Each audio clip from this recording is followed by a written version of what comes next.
Décryptage avec vous, Slimane Zeguidour. Bonsoir. Bonsoir. Cette révolution de palais avorté à Amman est-elle plausible? Écoutez, au Proche-Orient, on ne peut absolument rien exclure.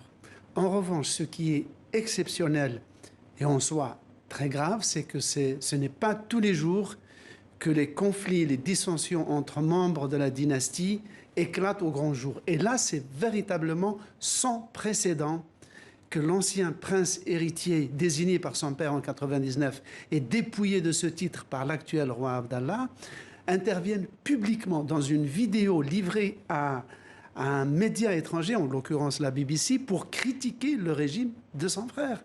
Il a quand même dit qu'on ne peut pas s'exprimer sans être accusé d'être un idiot utile de l'étranger, et il a dit aussi que, et c'est une accusation très très rare, que l'actuel gouvernement jordanien met au-dessus de l'intérêt national ses propres intérêts égoïstes. Il cherche à prendre la place de son frère?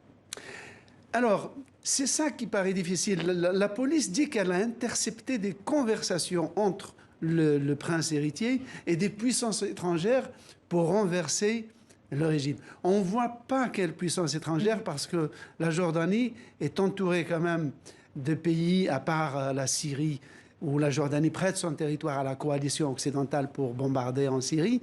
La Jordanie est voisine de l'Arabie saoudite, de l'Égypte et d'Israël. Et ça peut donc avoir un impact sur la région?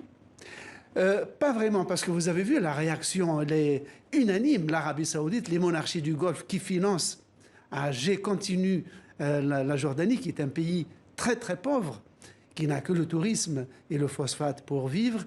Et les Américains ont proclamé la défense du royaume Jordanie. En fait, comme me l'a dit une fois un ambassadeur occidental en Jordanie, la Jordanie est un petit pays ouvert sur un grand dossier qui est l'échiquier proche-oriental, et c'est un îlot de stabilité que toutes les puissances veulent préserver. Merci Slimane pour ce décryptage. Merci à vous.